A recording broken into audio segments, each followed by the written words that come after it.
I'm Nick. I run Inspire Rewire, and we create a space for wellness and well-being through different kind of events such as wellbeing festivals, lots of different types of retreats, from mini retreat half days to weekend retreats and so on, and also online courses. And I also like to introduce certain practitioners to people who are looking for those practitioners. So based on my own healing journey, specifically with anxiety, burnout, overwhelm and fatigue, I've come across lots of different therapists for myself, but also along the journey. So I like to kind of almost matchmake people to the right kind of therapist that they're looking for. I'm personally trained in hypnotherapy, NLP, Reiki, Indian head massage, yoga.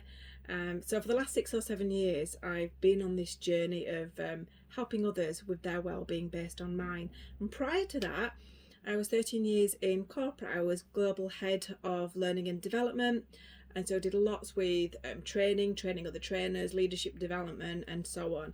I really loved working with emotional intelligence around our feelings, around how to coach and work with people, bringing in a coaching culture into the company. So I got into well-being because of my own experiences with anxiety and so on. And because of my anxiety, I suffered with insomnia for many years. And because it was such a chronic experience with insomnia, I actually looked into so many different things of how to beat this insomnia. And this is what I'm talking about today. So insomnia actually is quite common, and it's only serious if it's becoming chronic or quite regular.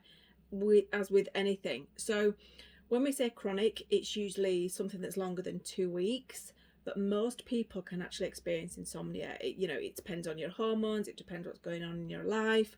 For me, it was years, so it was definitely chronic, and I'd never really had it before. So it was just a case of, how on earth am I going to solve this? What is going on? So this session, it's not too long, it's a little bit of an intro with some tips as well. And what it isn't, it's not a cure-all, fix-all, and that is because insomnia is very complex for each person. It's very unique and individual.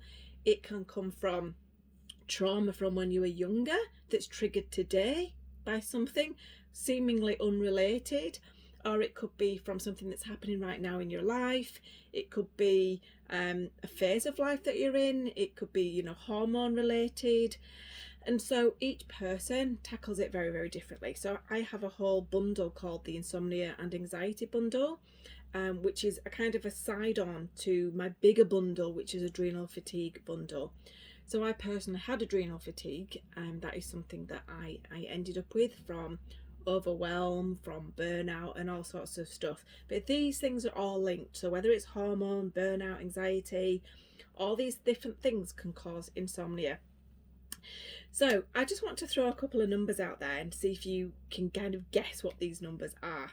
So I've got a list here. We've got 6.5. What could that be? Okay.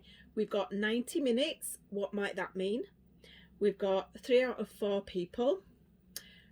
We've got 2 hours, and we've got 12 million. Okay, these are the numbers that I've written down.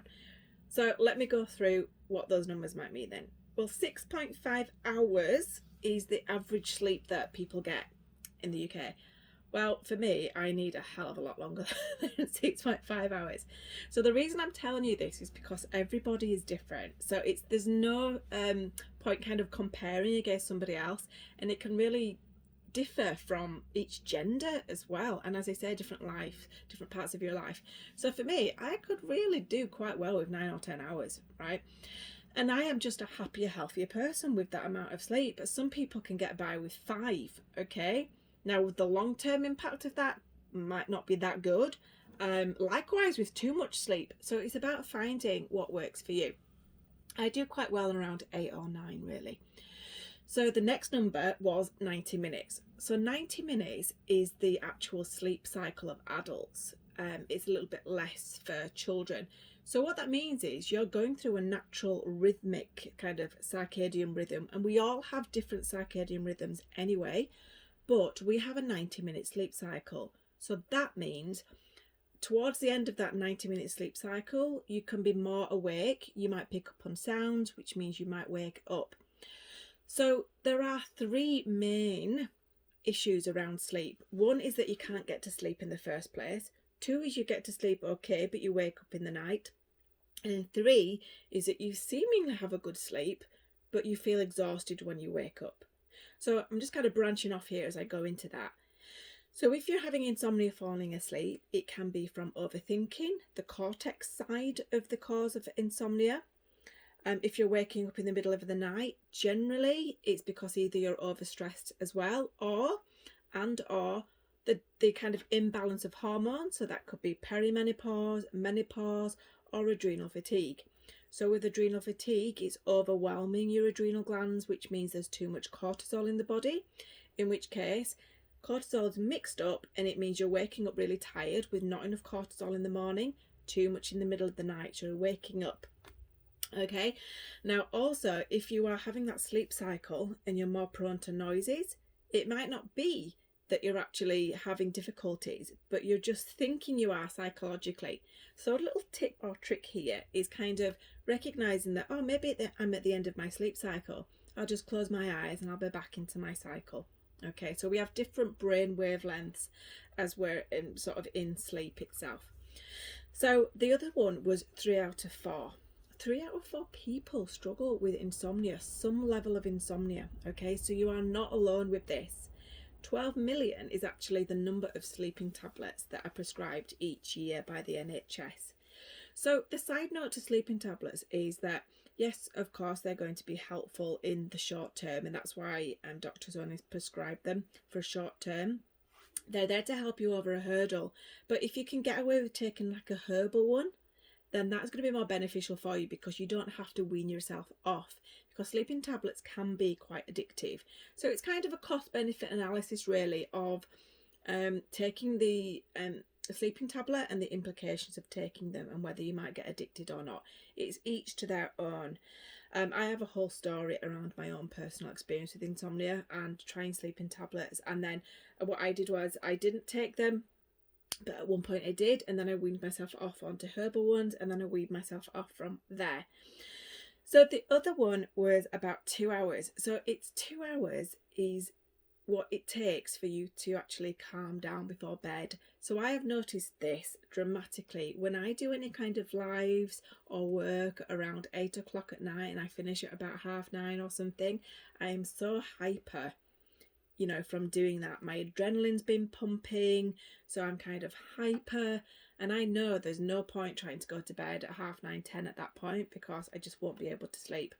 So I know it's going to take me a little bit of time to wind down. So with this in mind, you're probably aware that computer screens, phones, TVs have this blue light that actually keeps you awake and gives you a false sense of melatonin. So melatonin is the hormone that helps us to sleep.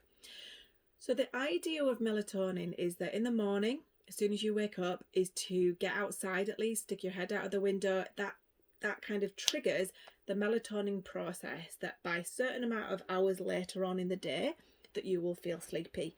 So sometimes if you wake up late and you've not seen daylight, that trigger doesn't necessarily happen.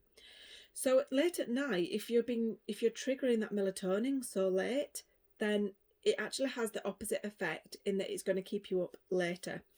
Now, what happens is that when we do wake up in the middle of the night, sometimes we reach for the phone if we can't sleep, and then we're on our phone and we're then once again triggering it. And the mind and the hormones are thinking that it's time to get up. But I think more than that, it's more than the actual screen itself, but it's what is going on with the phone itself. We've got to-do lists in there. We've got things that are popping up on social media that might trigger an emotion or a thought. We might even get excited about a project, or we've been stimulated by something creative, and it doesn't have to be something negative that we see. But something's going on in the mind there. So that also keeps you awake. So it's best to not look at the phone in the middle of the night. That's my tip. Okay, maybe take a little bit of a read, but nothing too like crime or thriller, just something kind of mundane to get you back into bed. For me, when I feel like I can't sleep in the night, what I tend to do is I actually get up. So what happens is back in the day, in Victorian times, there was this theory that we actually sleep in blocks. So if you wake up in the middle of the night, for some of us, it's worth getting up, carrying about our day to a certain extent, and then going back into bed. Of course, that's not true for everybody, but there's this theory that we would have had candlelight early on. So especially during the winter, there was lots of preparation for the mind and body to come down before actually getting into bed. So we would have gone to bed probably earlier, had a good sleep, then maybe naturally woken up in the middle of the night. Some of us at that point, if we've got that circadian rhythm, maybe would have got up, wrote a few things down, done something quite gentle like light cleaning, or just had a cuppa or something like this, and then gone back for a second round. So when anxiety is in the body, when the cortisol is in the body and adrenaline is pumping through the body is in fight and flight, and it actually wants to do something, it actually wants to move. So that's why I say to myself, if it's not happening as fast as I would like it to, I try not to beat myself up about it. I try not to give myself extra adrenaline and stress about getting to sleep in the first place. These are called meta emotions, and it's when you pile crap on top of crap, right? So the crap is the fact that you can't sleep, right? But the crap on top of crap is when you're actually going, oh, look at you, you can't sleep again. Oh, here we go. How long is it going to take before you get to sleep? This is the stuff that's actually creating the real problem, right? So what I tend to do is I draw a line in the sand and I go, okay, it's not happening. I would rather spend an hour getting up, refreshing, restarting the whole process, and going back into bed and having the bed as a positive instead of a negative atmosphere. Okay, I have a positive environment again, rather than sitting there cursing the bed sheets, cursing the temperature, cursing myself. So this whole theory about Victorian time, maybe that's something to apply. And the fact that you're kind of honouring your fight and flight, and you're going, right, I need to move, I need to do something. I get up, I kind of draw a line in the sand, I don't give myself any crap, and then I go, right, okay, have a chamomile tea, forget about the whole sleep thing for a while. I'll do something that I enjoy, could be gentle reading, could be pottering about, whichever. And then when I start to feel my body relaxing again, sometimes I even do some gentle yoga that really takes my mind off it. And yoga, as you probably know, brings cortisol down anyway. When I start to feel that sleepiness again, I go, right, okay, let's go to bed. And then I go back into bed, and I usually then fall into a nice relaxing sleep. So there's lots of different things to consider when it comes to insomnia. So one of the things to consider is that insomnia is a symptom. Okay, it's a symptom of something else. So in my hypnotherapy training, we were always taught that the presenting symptom is not the cause. Okay, it's always something, a behaviour or a symptom is something that's trying to show itself of something that's going on underneath. So it's always worth exploring whether it's the mind side of things, whether it's post-traumatic stress on some level, whether it's anxiety that's not been dealt with, or whether there's something physical or biochemical going on in the body. So when I had adrenal fatigue, it wasn't always my mind that was keeping me awake, it was this imbalance of hormones. So when you balance your hormones out and your blood sugar levels and so on, you'll find that your sleep actually becomes much easier. So for example, with your blood sugar, if your blood sugar level is upside down, usually that's because you're waking up tired. When you wake up tired, you naturally crave sugar, you naturally crave coffee or caffeine, for example. So the problem with that is we start the day on a negative cycle for the body. So if we're feeling anxious, if we're feeling tired, we take the sugar, we take the bad food, we take the caffeine, and then we have a hit. And then we're feeling okay for a bit, and then when we drop, we do it again. So this is feeding into our overuse of cortisol and adrenaline, because caffeine itself actually pumps directly from the adrenal glands. So if you're already burnt out and exhausted or anxious, you're actually really scraping the barrel of the fuel tank at this point. So with insomnia, one of the first things to go, at least for a little while, is caffeine. Okay, which I know is awful, because if you're absolutely exhausted, then you just want this coffee in the morning, don't you? One of my red flags is if I'm having caffeine and it's not waking me up, I know then that I'm adrenally fatigued because there's nothing left in the tank. So the weird thing is I tend to drink coffee when I'm a bit sleepy, but not when I'm exhausted. Definitely not when I'm having insomnia. So I love my coffee. So it's just about, I actually found a really, really nice decaf real coffee blend by Lavazza. And I sometimes don't even take that when I'm having insomnia because it still has caffeine in. It doesn't mean that you have to cut it out forever, but certainly if you want to get yourself back into that cycle, that's one of the things to immediately go. And then the sugar. So, you know, it's not about depriving yourself, but it's just about acknowledging that these things are feeding into one another. So one of the tips I would recommend is having protein before you go to bed, high protein. So if you eat meat, that would be something like turkey, or it could be yogurt, preferably not something that's too sugary. You know, this kind of thing before you go to bed, and that helps that sugar craving and it helps to balance the hormones. Bringing in things like leafy greens and less kind of processed food, because these things really plague the body. It really stresses the body and adds extra cortisol into the body. Also something like ashwagandha. Ashwagandha is an adaptogen herb, and this is something that is just absolutely magical. Ashwagandha actually works with a person's unique cortisol in their body. So adaptogen does what it says on the tin. It gives you more cortisol when you need it, so getting up in the morning feeling refreshed and alert, or brings it down when you're feeling that there's too much and you're feeling hyper and stressed. It's not great for everybody, so do look into it or speak to a naturopathic doctor or a functional medicine doctor. In Inspire Rewire, we also do cortisol tests. So that's done through the saliva, and it actually shows you whether you've got too much in the morning, in the middle of the night, or so on. It measures the hormone in the body throughout the whole day. And then based on that, we can then understand what kind of supplements you need and when. Is it about calming the nerves down? Is it about boosting the energy? So we have 3 different kits that look at the 3 different stages of adrenal fatigue. But we also have a free advice too. We have an energy quiz. So you go through that. There's a bit about hormones as well. There's a bit about, do you have headaches in the afternoon? Do you have afternoon slumps and cravings for sugar or salt? Are you having inflammation?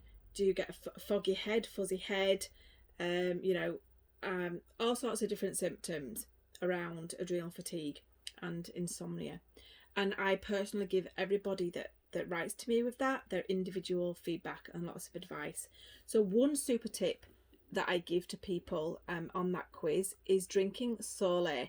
This is spelt with S-O-L-E, and it's basically pink Himalayan salt that you put in a glass jar, like a lot of it. You put a lot in there, and then you put some water in about an inch above the actual salt, so that it diffuses into the water, and it becomes pink water. What you then do is you get a teaspoon of that water, and you can keep it for ages, you know, and you put it into a large glass of water, which I know sounds disgusting, but actually it's the perfect electrolyte for your body. You put in some lemon juice. I put loads. I put about half a lemon in there, mix it all up, and it's this perfect electrolyte, which has got, I think, more than 80 minerals and trace vitamins and minerals in there that your body is craving. So it gives you energy, and it also rebalances the system. So I've got loads more tips like this in my insomnia and anxiety bundle, or the adrenal fatigue bundle, which is very extensive. I worked with a naturopathic doctor on that one to just make sure that everything, we've got meal plans, we've got a letter to your loved one trying to explain what you're going through, because when you're absolutely exhausted, even just explaining things can be really hard, and loads more tips in there. But you can always go to the website to find out exactly what is in that bundle. So let me think of some more tips to leave you with before I go. So the last few tips I'm going to give you out of my list of support for insomnia is yoga and meditation. I'm sure you've probably tried that if you do struggle with insomnia. There's the Headspace app that you can use. I've got one called Cardia, which is where there's a sphere. There's a ball on the screen on the app, and when you breathe in, it expands, so you can set it to your own count that you like, and as you exhale, it reduces. It's really nice as a visual, but if you don't want to look at the screen, you can also set it to a timer on like a sound, so it can be like the sounds of the waves. So for example, it's like a, which is beautiful, or a chime sound. And also things like CBD oil, so that kind of works with your anxiety as well. So there's breathing exercises, so I specialise in things like breathing exercises, sleep meditations, this kind of thing. The best breathing one that I could advise you to do that's nice and simple is the rectangle. That's where you count in for 4, out for 8, in for 4, and out for 8. Now the longer exhale brings oxytocin into the body. So oxytocin is the feel-good hormone, the love hormone, the bonding one, the nurturing one. It's one that you get from when you laugh, when you cuddle, this kind of thing. So when that oxytocin is coming into the body, it's taking out the cortisol. So as much as it is focusing the mind, it's also helping the body. So I actually just want to close with that particular breathing technique by doing it together, just so you can feel the difference on your body straight away. So you can either close your eyes and do this with me, or you can follow my finger as I make the shape of the rectangle. So the first thing, before we go straight into doing the 4 in and 8 out, we're going to do the square, 4 in, 4 out, 4 in, 4 out, okay, just to get the rhythm going. And before we do that, we're going to practice inhaling into our belly, then our chest, and then out from our chest and out from our belly. So placing one hand on the chest and one hand on the belly. And you'll know if you're feeling stressed when you start to breathe quite shallow and it's higher up in the body. Even I notice myself doing that, and I always try to remember to go, right, you're feeling stressed for some reason, let's look at that. So as we inhale, fill the belly like a balloon. Then the chest rises, and then release the chest and release the belly. Just go at your own pace here. As you breathe in, the belly expands, then the chest, and then release the chest, and then the belly. Good. And just do a couple in your own time.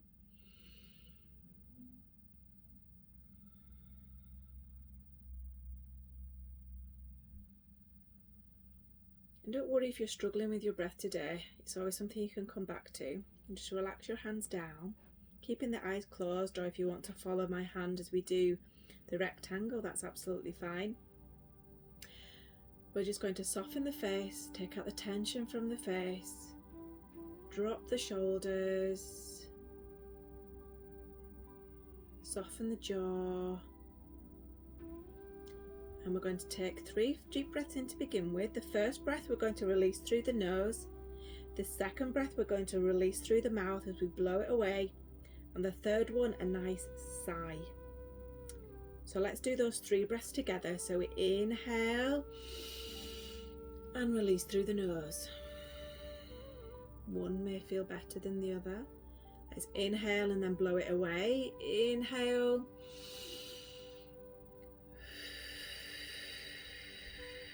Fully release until all the breath is gone. And then the last one, sighing away. Inhale.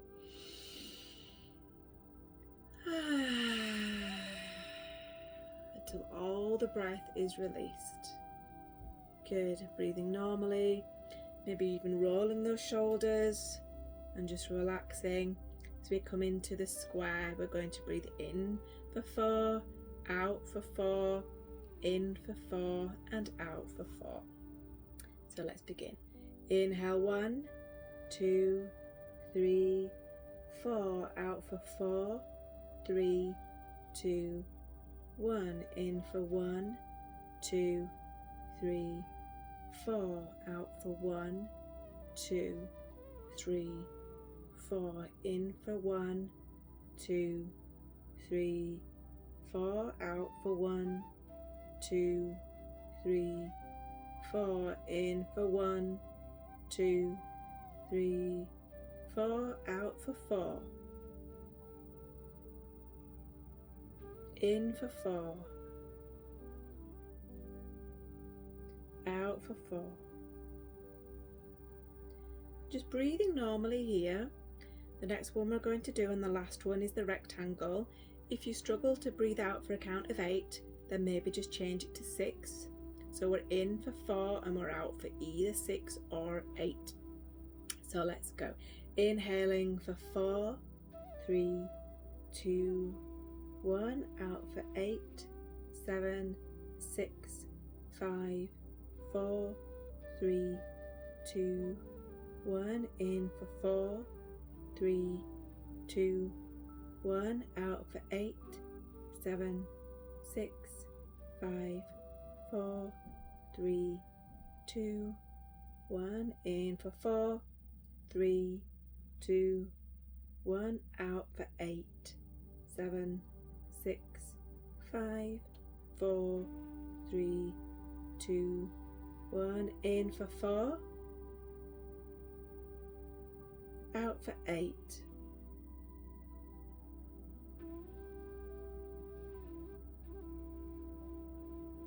In for 4.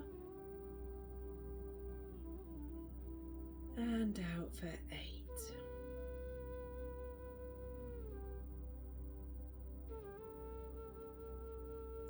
And just breathing normally, softening that face, relaxing the shoulders, and just enjoying all that nice flowing oxytocin around the body, cleansing and clearing away any excess cortisol or stress, physically or otherwise.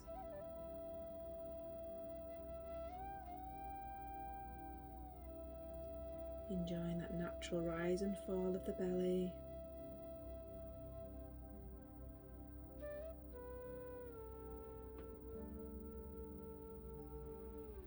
Remembering to take a pause and a relaxation at various intervals throughout the day, so that your mind and body is even more prepared for sleep when it gets there. Slowly blinking the eyes open, coming back to the here and now. And feel free to get in touch if you've got any questions around this, or you can visit the website inspire-rewire.com. and I'll leave you there. Have a lovely rest of your day or evening, and bye for now.